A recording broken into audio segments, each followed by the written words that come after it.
Hi అండి. Welcome to Telugu రుచులు. మీకు గనక నా వీడియోస్ నచ్చితే లైక్ చేయండి, షేర్ చేయండి, సబ్స్క్రైబ్ చేయండి.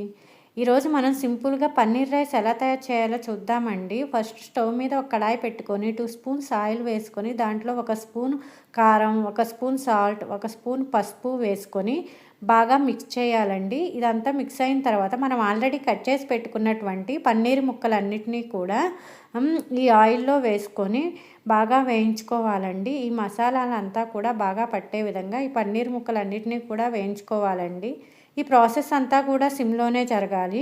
పన్నీర్ ముక్కలకి బాగా ఆయిల్ అంతా పట్టిన తర్వాత, మసాలాలు అంతా పట్టిన తర్వాత, మనం ఈ పన్నీర్ ముక్కలన్నిటినీ కూడా ఒక గిన్నెలోకి తీసుకొని పక్కన పెట్టుకోవాలి.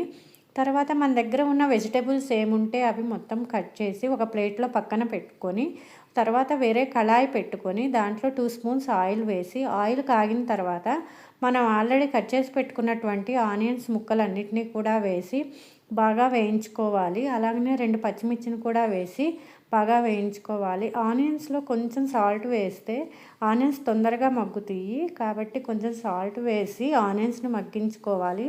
అలాగనే ఇక్కడ నేను క్యాష్యూస్ వేసుకుంటున్నానండి. ఇది మీ ఆప్షనల్, ఉంటే వేసుకోండి.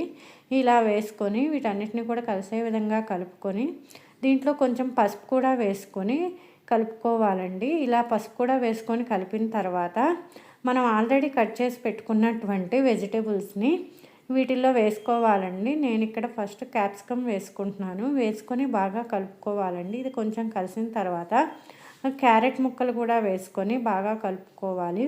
ఇలా ఇవన్నీ కూడా ఆయిల్లో బాగా మగ్గాలి. ముక్క అంతా కూడా కొంచెం మగ్గిన తర్వాత దీంట్లోకి మనం 2 టమోటాలను కూడా వేసుకోవాలి. ఇలా ఒక 2 టమోటాలని కూడా కట్ చేసి దీంట్లో ఈ కర్రీలోకి వేసుకుంటే బాగా గ్రేవీ వస్తుందండి టమోటా వలన. అందుకని టమోటాలను కూడా కట్ చేసి దీంట్లో వేసుకొని బాగా కలుపుకోవాలి. ఇలా అంతా బాగా కలిసిన తర్వాత ముక్కలన్నీ కూడా బాగా మగ్గిన తర్వాత దీంట్లోకి మీ రుచికి తగిన విధంగా 1 స్పూన్ కారం వేసుకొని కారం అంతా కూడా కలిసే విధంగా కలుపుకోవాలి. ఇలా కారం అంతా కలిపిన తర్వాత కొంచెం ధనియాల పొడి కూడా వేసుకుంటే టేస్ట్ చాలా బాగుంటుందండి. ధనియాల పొడి కూడా వేసుకొని దీన్ని బాగా కలుపుకోవాలి. బాగా మిక్స్ అయ్యేటట్టు బాగా కలుపుకొని ఆయిల్ అంతా పైకి తేలే వరకు కొంచెం దీన్ని మగ్గనివ్వాలి. ఇలా మగ్గిన తర్వాత మనం ఆల్రెడీ తీసి పెట్టుకున్నటువంటి పన్నీర్ ముక్కలన్నిటినీ కూడా ఈ కర్రీలోకి వేసి బాగా కలుపుకోవాలి. ఈ మసాలా ఫ్లేవర్ అంతా కూడా పన్నీర్ ముక్కలకి పట్టే విధంగా కలుపుకొని సిమ్లో ఉంచుకొని 2 మినిట్స్కి ఒకసారి కలుపుకుంటూ ఉండాలండి. ఇలా అంతా కూడా మసాలాలు పన్నీర్ ముక్కలకి మొత్తం పడుతుంది. ఇలా ఆయిల్ అంతా సపరేట్ అయిన తర్వాత మనం ఆల్రెడీ నేను ఇక్కడ ఒక గిద్ద అన్నాన్ని వండుకొని చల్లార్చుకున్నానండి. ఈ అన్నాన్ని మనం ఈ కర్రీలోకి వేసుకొని కలుపుకోవాలి. అన్నం అంతా బాగా మిక్స్ అయ్యే విధంగా మనం ఈ అన్నం అంతా వేసిన తర్వాత అన్నం అంతా బాగా కలుపుకోవాలి.